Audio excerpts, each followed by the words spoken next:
My name is Paul David Cross. I'm the President of Colac Otway Shire CosWEcount Incorporated. CosWEcount is a community advocacy group intent on improving the services, the infrastructure and indeed raising the bar in relation to living standards in the Colac Otway Shire. Colac is suffering a health crisis. Recently the Colac Hospital made the decision to close urgent care overnight. Our ambulance service is also in crisis.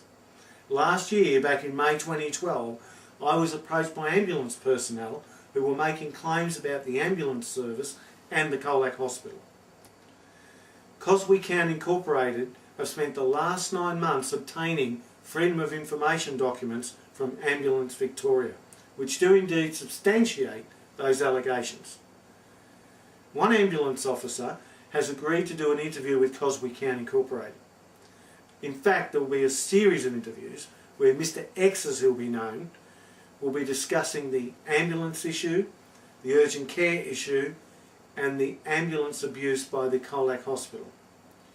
CosWEcount have agreed to conceal his identity because he fears reprisals from Ambulance Victoria. When did the problems first occur in Colac? They occurred back in about 2008 when the government decided to make Colac a 24-hour station instead of a 14-hour station. Their idea was that as a call station it cost them overtime in the evenings, but they felt that if they could bring staff in for the full 24 hours they would save on overtime. So we went from 5 staff to 24 staff. The problem was a few things. While we had 5 staff under call living in Colac, because there's a requirement to live within 6 days, when we went 24 hours, those staff could live anywhere they want. And almost all the staff, bar 2, live in Geelong or that area. So even if we want to recall staff to help us at a big case, or to let the vehicles out of town because it's on a transfer and we need to recall staff in for another call, we can't do it.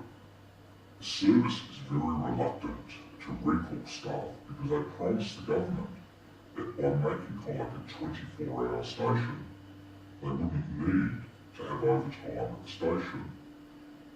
And as a result, if they recall staff to fill a job, it costs them money. So instead, they've got 2 choices. They either call in Camperdown if it's available, which is 40 kilometres away, or if that car's out, then they have to bring Geelong down, which is 75 kilometres away. How many ambulances are available in Camperdown? Camperdown has 1 ambulance, but they can actually staff 2 using their casuals. Colac, we have 3 vehicles, 3 stretcher emergency vehicles, but we are only able to staff 1 of those vehicles. The other 2 vehicles sit idle, never used. So in essence, Colac really only has 1 ambulance? Only 1 ambulance that can respond to emergencies 24 hours a day. The other 2 do not get used. How large is the area that your 1 Colac ambulance has to cover? What size area?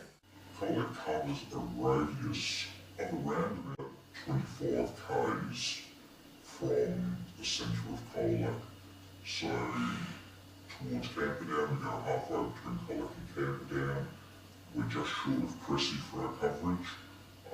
We're this side of Winchelsea, and we stop just after Jellybrand for our coverage, according to the data supplied by Victorian Ambulance. So how long would it take you in an ambulance, if you were in just outside Cressy for instance, to respond to your furthest distance would be Jellybrand? It's probably about a 35 to 40 minute response. At the moment we do a lot of transfers to Winchelsea. Winchelsea is actually outside our area, and we transfer a lot of patients over to another ambulance coming from Geelong.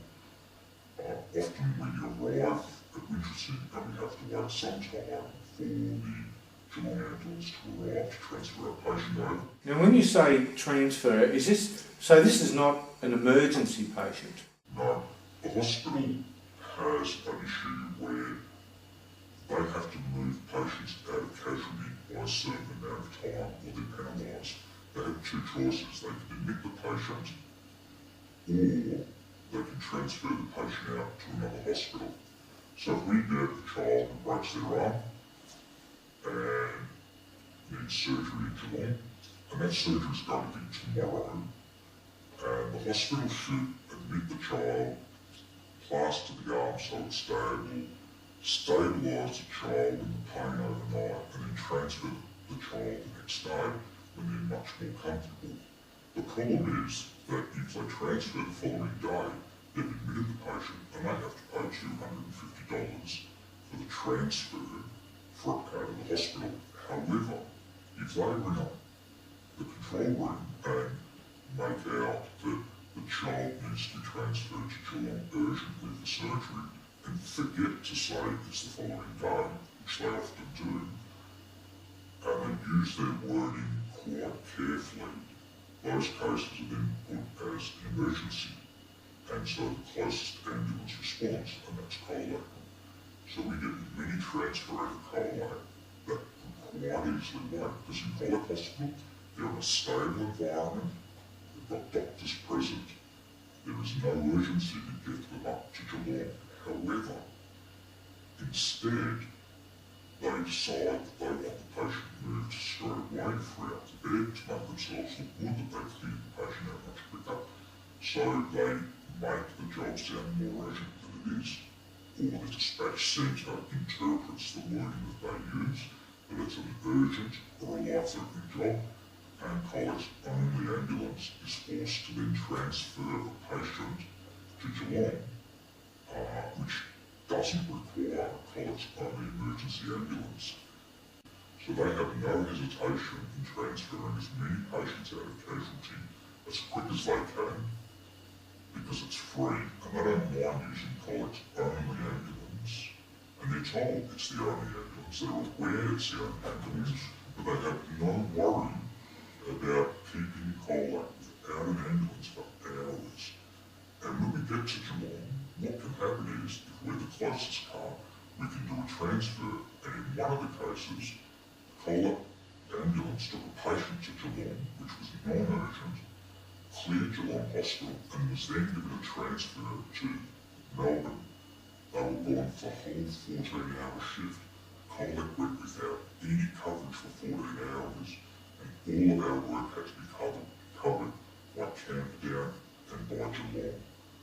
The people in Colac, they're really copping a double whammy here. It's worse than that. They get charged by the doctor for the visit to the hospital, because that's not covered by the hospital. If there's an X-ray, they have to pay for their own X-ray, and then the ambulance comes along and transports them out, and they have to pay for that as well. So they get hit 3 times by that hospital for that transfer, for their care, and then transferred out. The doctor gets them, X-ray gets them, and then the ambulance hits them for their money. And that's due to the protocol that the Colac Hospital is using. Yes. What would be their motivation for behaving in this manner? Keep their costs down at all costs. It doesn't matter what they do, they want to keep their costs down. They don't care that Colac will be without an ambulance, and that somebody having a cardiac arrest will have to wait half an hour to an hour for an ambulance. All they care about is, I need to move this patient at the cheapest possible price.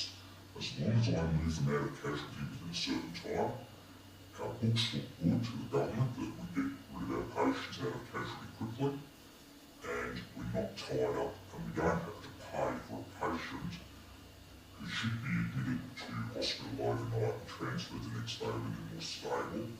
He gets them out of there straight to Geelong. And as a result, Colac looks fantastic on looks. Colac community loses out because they have no ambulance. And people may very well die, but the hospital is saving their money, and that's all they care about. Somebody dies, not their